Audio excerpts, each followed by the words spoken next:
Hey, hi everybody, welcome back to the channel Stats with Ahili.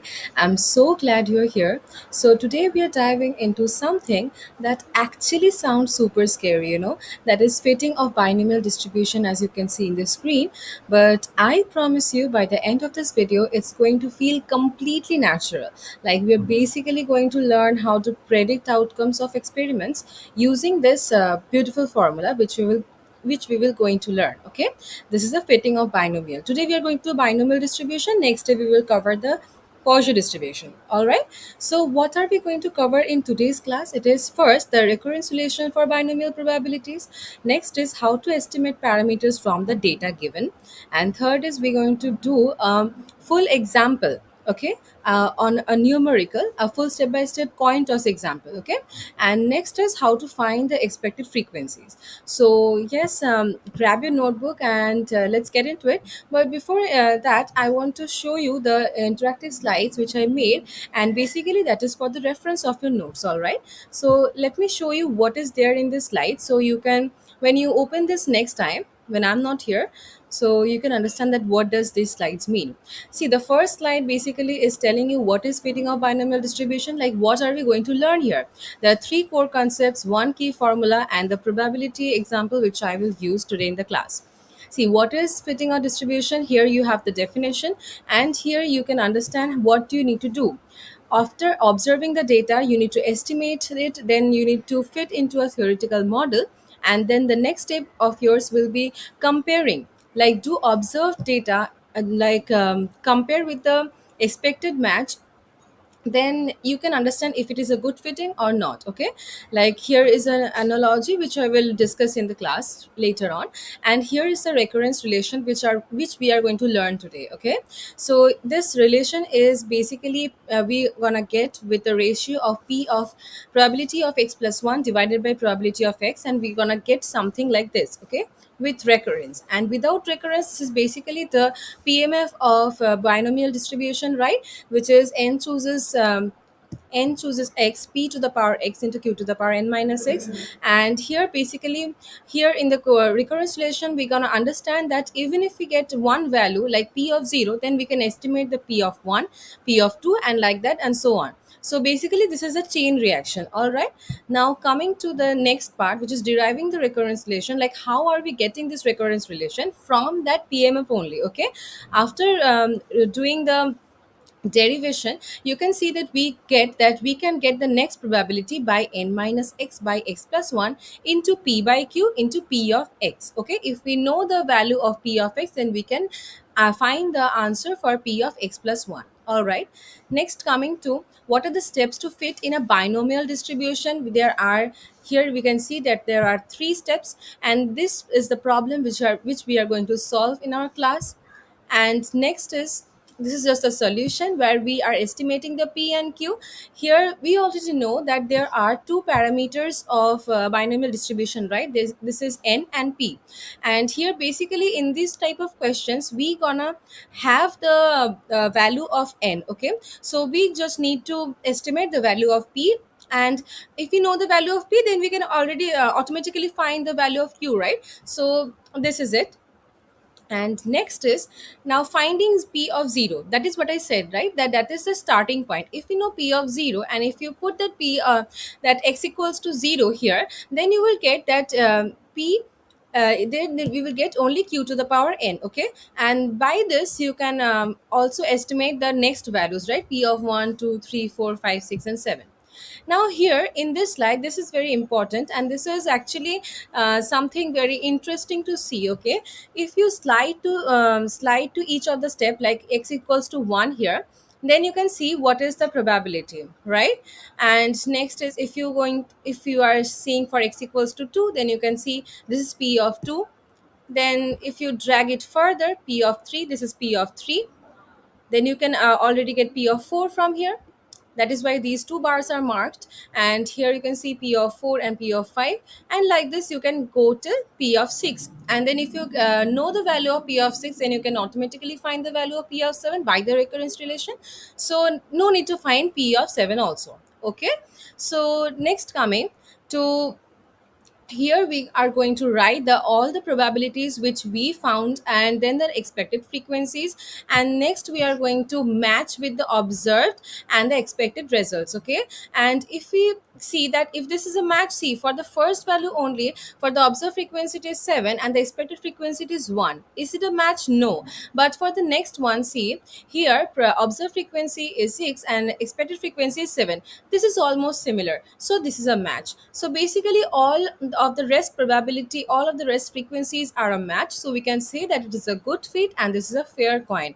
Why? Because we will see that the estimation is p is equals to q is equals to half. Okay, that means the probability of success is equals to the probability of failure, which is equals to half, that is 50-50%. All right, so this is basically our slides which I made, and this is our summing up of total our full class. Now next I'm going to show you each step on how to find what is a fitting of binomial distribution. Then next is coming to the steps, the derivations. I will show you step by step. So just a moment that I will change my presentation slide. Okay, so basically, in this part, we are going to understand what is the fitting of a distribution.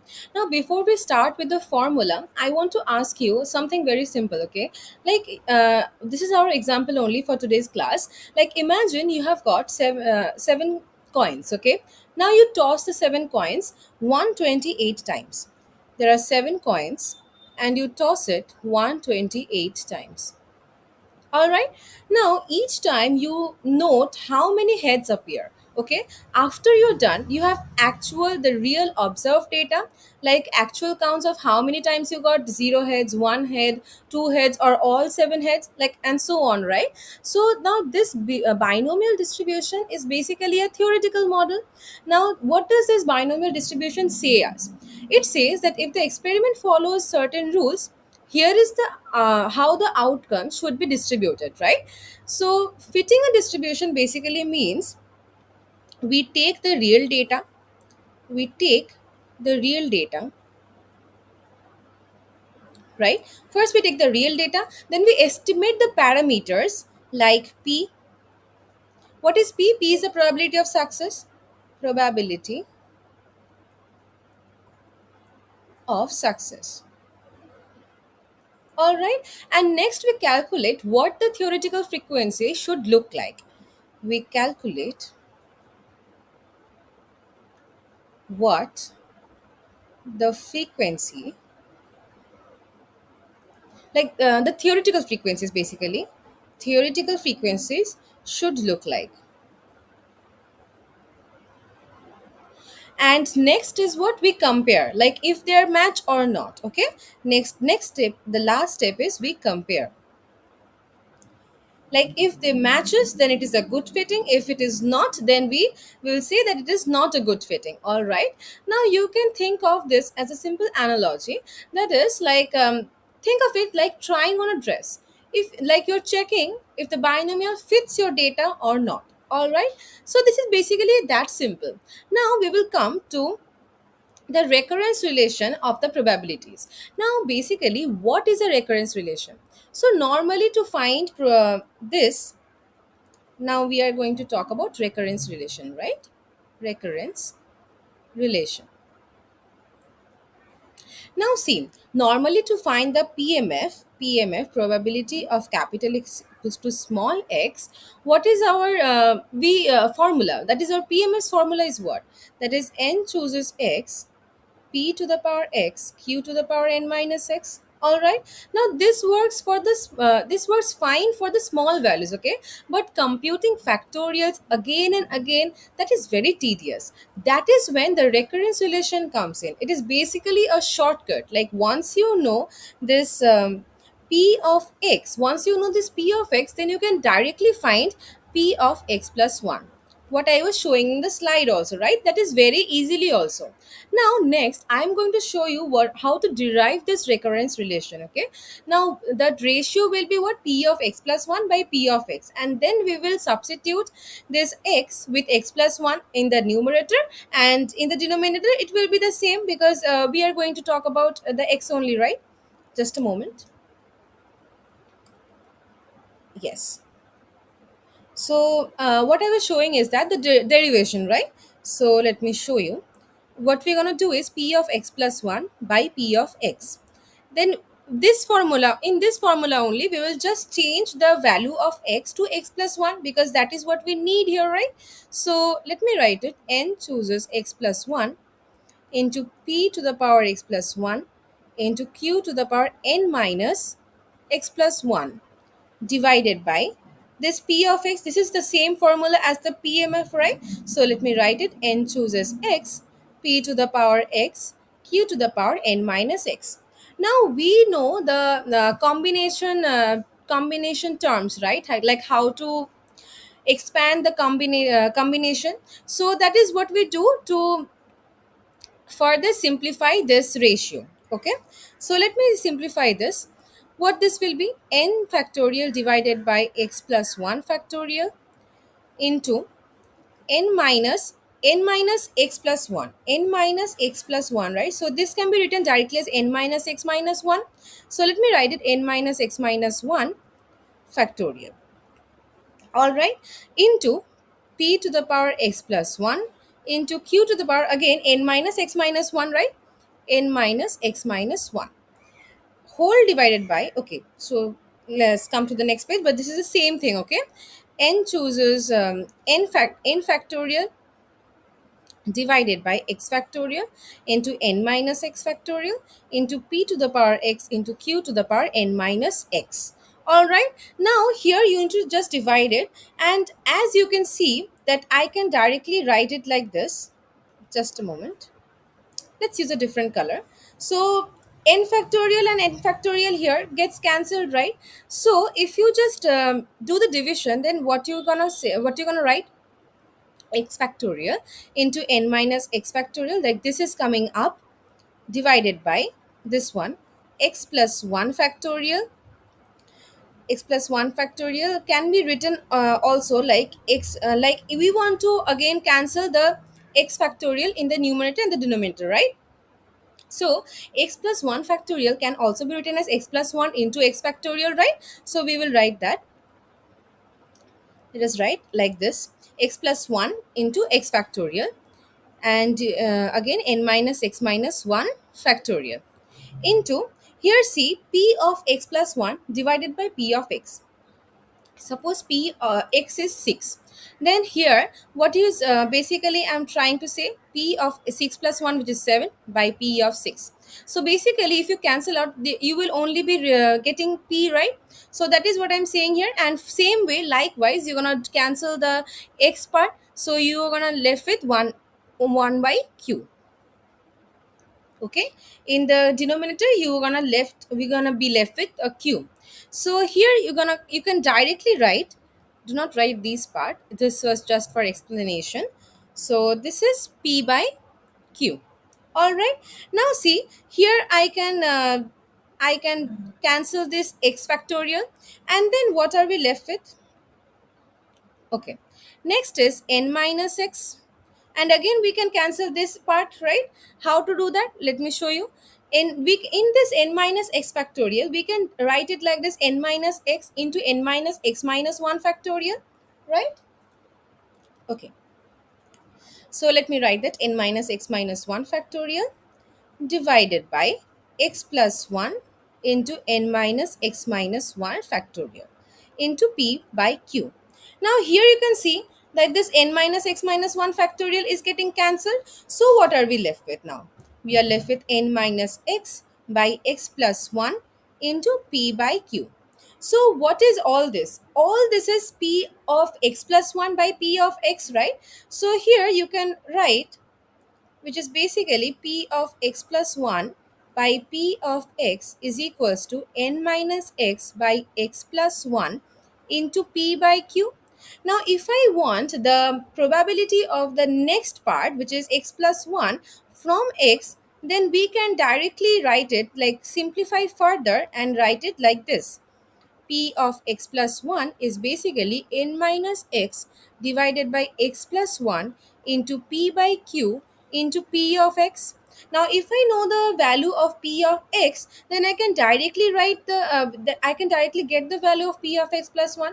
Like this is the our golden formula. Like this formula only we will use throughout this class. Like once we know p of 0, we can find p of 1, p of 2, p of 3, and all the way to p of n, like one by one, just using the previous probability.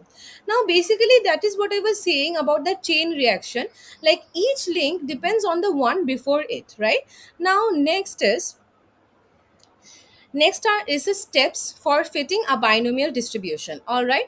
Now, to find the to find the binomial distributions fitting, there are basically three steps. Okay. First, we need to estimate the parameter, which is p. And here we are not taking the usual p, which we write it like this. We will take p cap. Okay.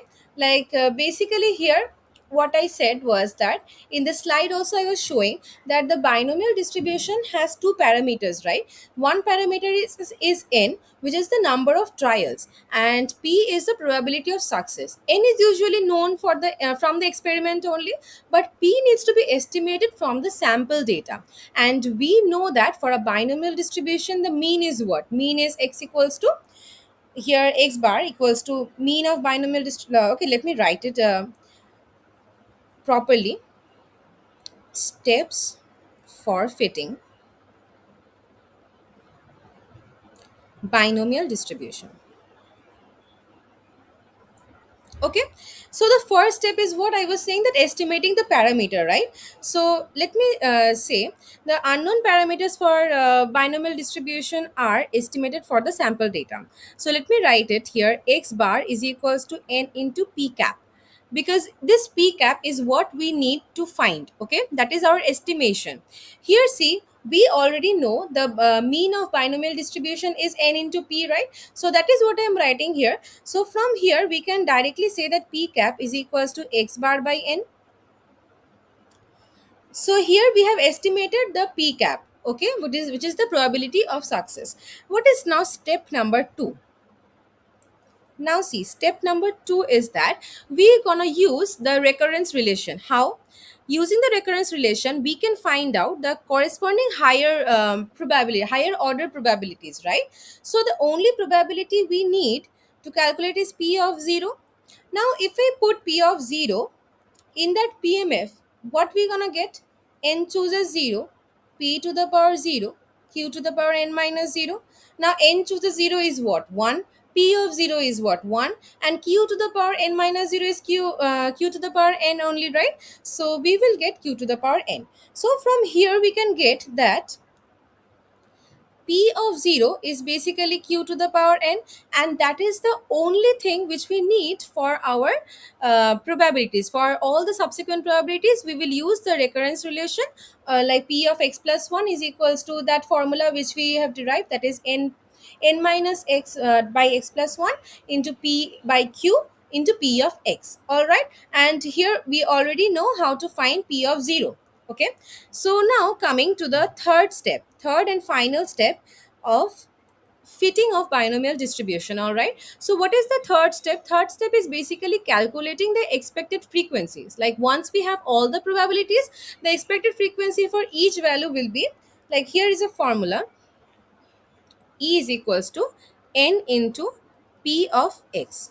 This is bracket p of, okay, sorry, p of x. Okay, where here n is the total number of experiments, which is the total frequency.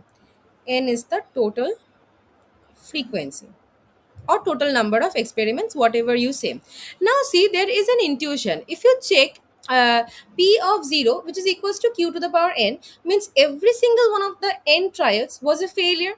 The probability of failure in one trial is q. Since all the n trials are independent, we multiply q by itself n times, then only we can get this, right? P of 0 is equals to q to the power n. Like even this is, we cracked this with the intuition, right? We are not using that permutation formula, which is the PMF. just with the intuition we can understand this. Like if you had any problem understanding the intuition, I'm telling it once again. Like, what does q to the power n or p is equals to 0, x equals to 0 means? That means it is every trial was a failure. Now probability of failure in one trial will be q, right? Now for probability of trial for n trials, like n times if we do it, we're going to multiply q n times only. Since all the n trials are independent, we have to multiply it, so that from there also we can get that p of 0 is equals to q to the power n. Okay, so yes, this is just us understanding through intuition without using the actual formula. Now, coming to the question or the example which I was talking about, like that example of that coin toss problem. Here, what is our problem? Our problem is that seven coins are tossed and the number of heads is noted.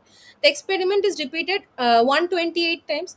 Then we will get the following distribution.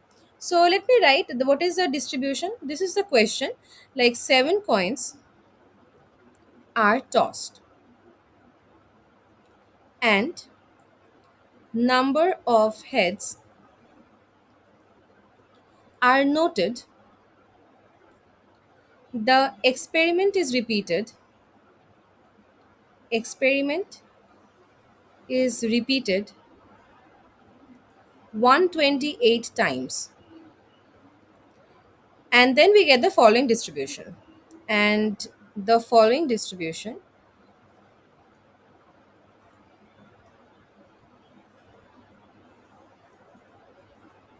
is obtained. Now, what is our distribution? I will write down that. What is it? Number of heads. Number of heads. The first will be number of heads, and then the next row will be on the frequency. Okay, frequency. Okay, so here you can see that we have to write it. Let me write number of heads for the for 128 times total. When number of heads is 0, how many times it is coming? What is the frequency of number of head to be 0? It is 7. For 1 it is 6. For 2 it is 19. For 3 it is 35. For 4 it is 30. For 5 it is 23. For 6 it is 7. And for 7 it is 1. Like I do not have space here, so I wrote like this. 7 is equals for 7 number of heads, like this is only coming once in 128 times. Okay, so here you can see that total is 128. Now see, here what is the next step? For a binomial distribution to this data and find the expected frequencies, right? Now next is we need to find the x bar. What is the x bar? X bar is the mean of binomial distribution. Now for this data, how can you find the x bar? X bar we will find by summation of fx, and then we will divide by the number of number of heads, which is number of heads, which is 7, right? So let me write it. Next is x bar. Now what is x bar? Summation of fx divided by n. Now what is, now we have to make another column for that, right? So I don't think that I have space here, so let me write it like this. This was the number of heads, right? Number of heads. This was the frequency, and this is f into x. Okay, so let me write it like this so it will be easier to understand what I want to say. Okay, so number of our heads 0, 1, 2, 3, 4, 5, 6, and 7. Frequency is 7, 6, 19, then 35, then 30, 23, 7, and 1, right? And then what is the fx? You multiply this column and this column. So 0 into 7, 0. Then 1 into 6, 6. 2 into 19, which is 38. 3 into 35, which is 105. do not see these marks. Okay, so yes, 4 into 30, 120. 5 into 23, 5 120. Okay, just a moment. Yes, 120, and 5 into 23 is 115. 6 into 7, 42, and then 7 into 1, 7. All right, and then comes what is the total here, which is the summation of fx. If you add all these things, then you get to be 433. All right, so 433.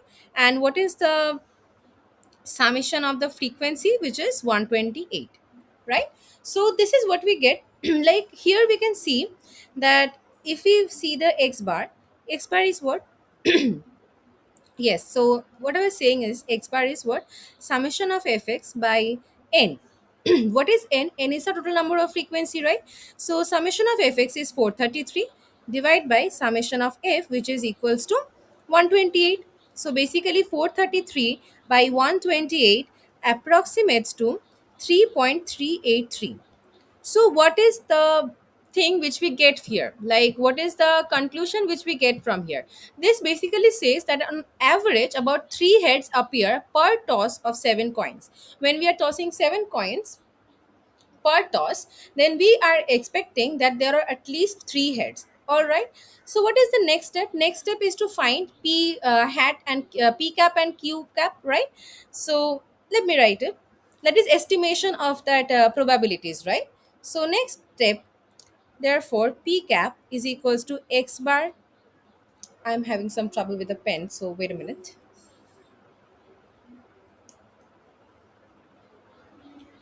Yes, x bar by n. What is x bar we got? That is 3.383. And what is the number of heads? Which is 7, right?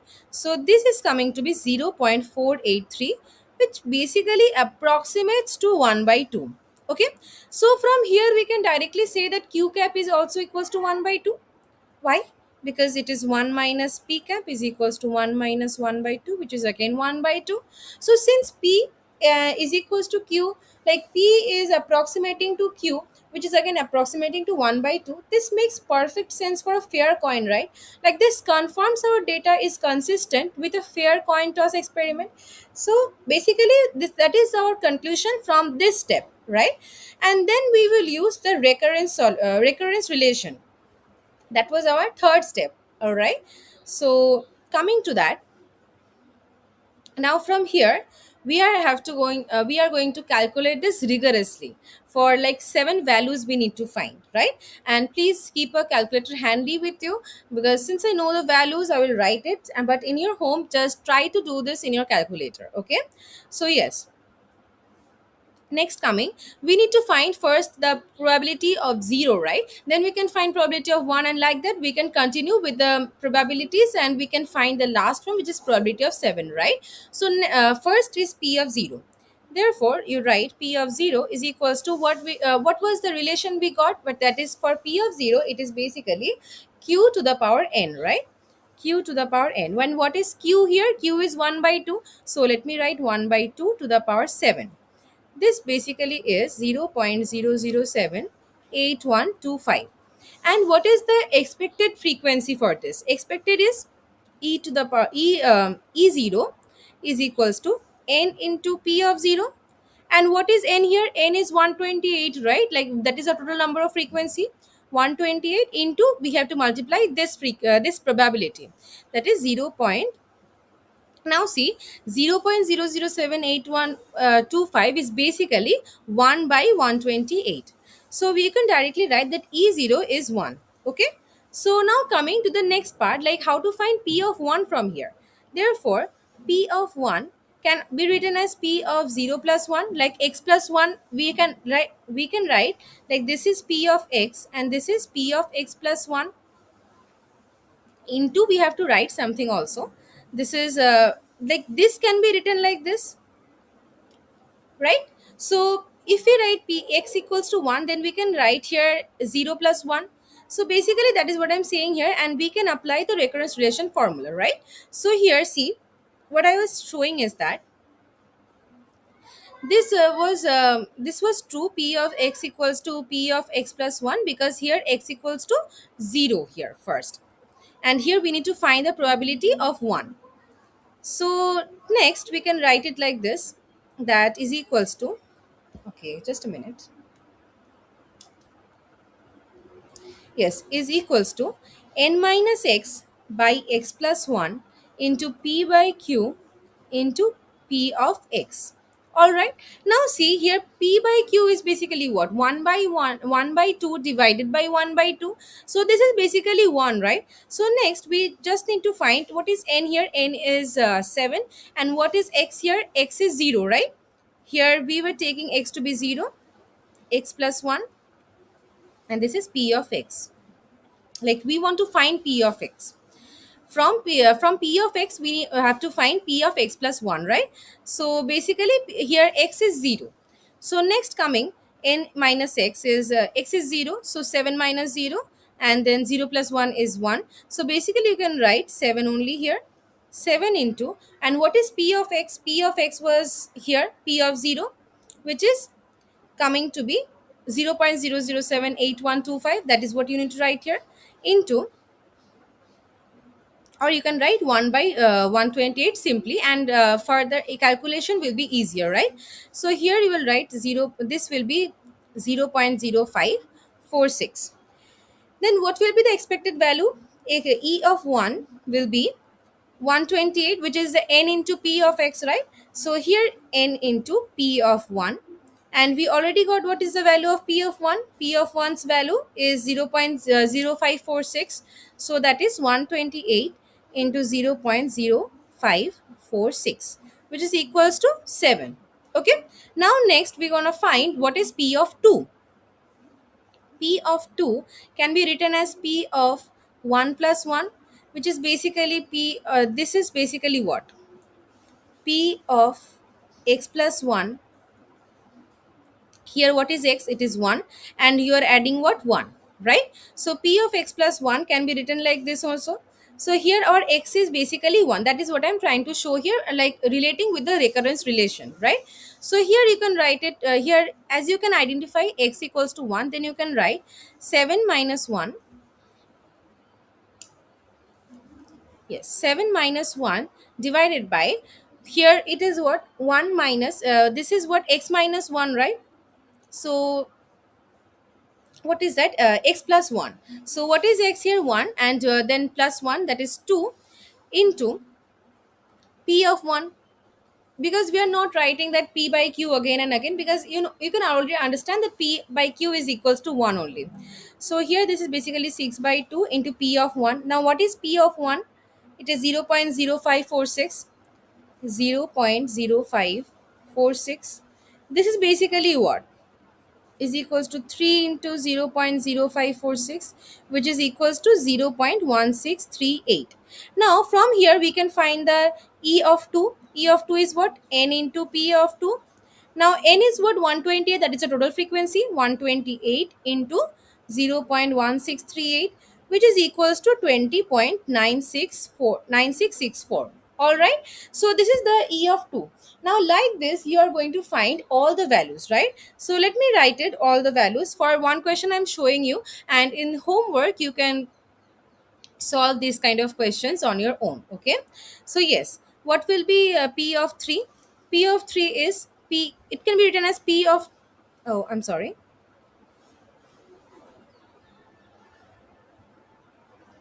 this is okay,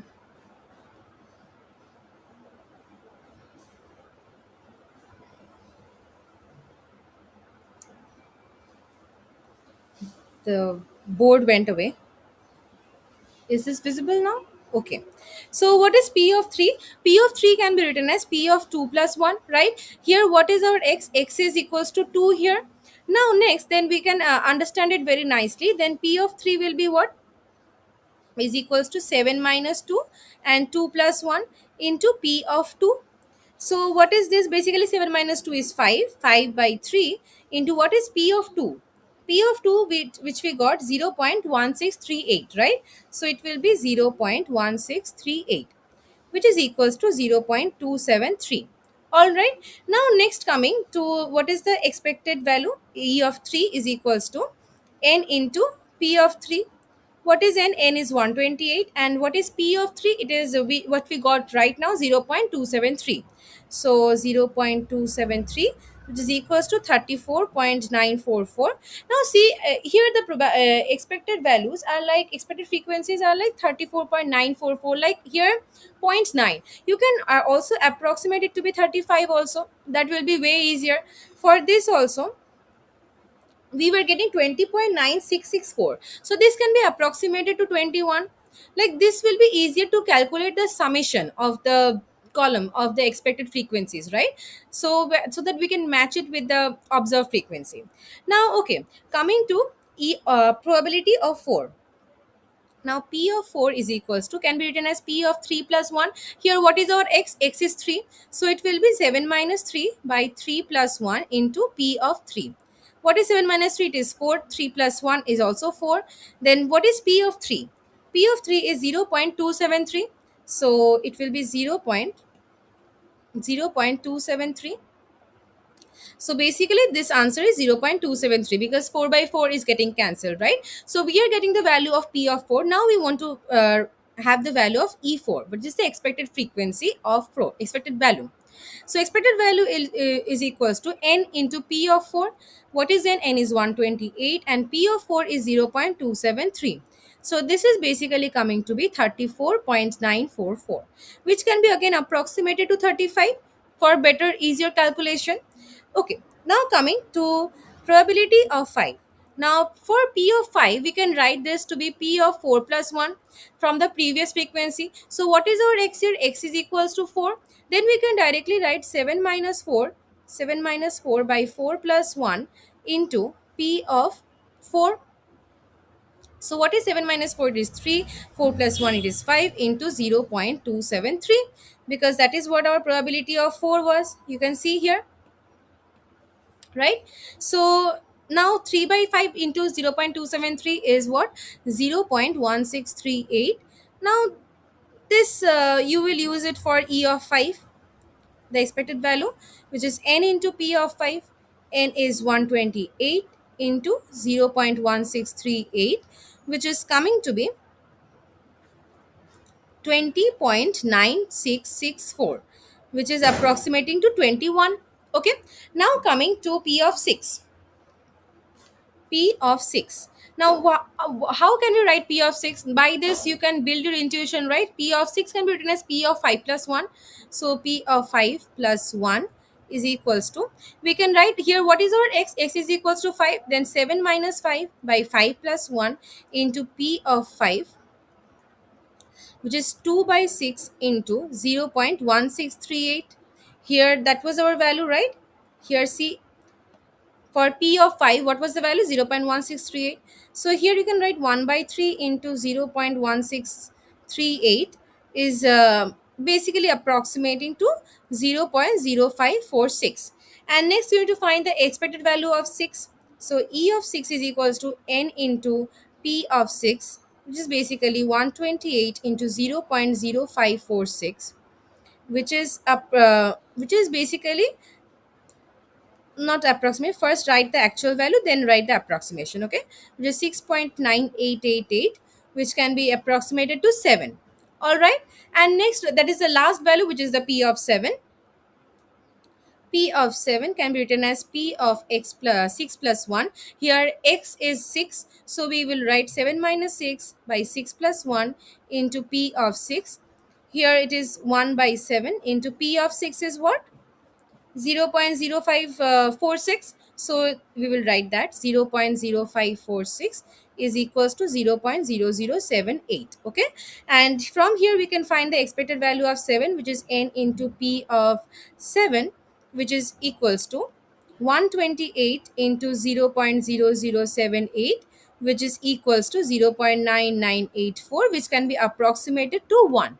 Okay, now from all these values which we have calculated from E or probability of 1, probability of 0 basically.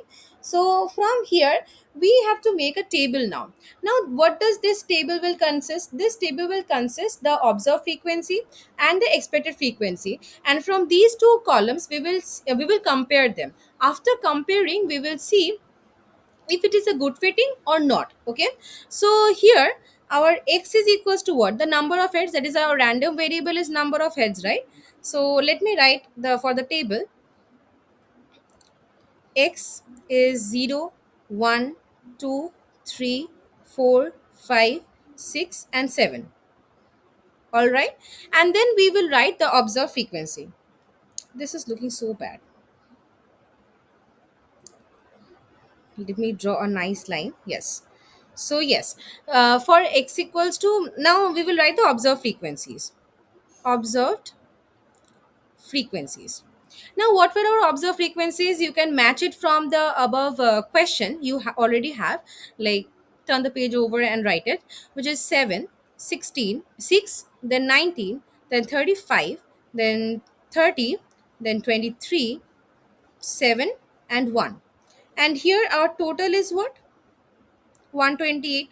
Okay, now next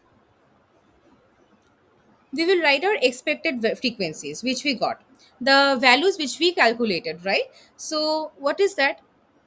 Expected frequencies. Okay, expected frequencies.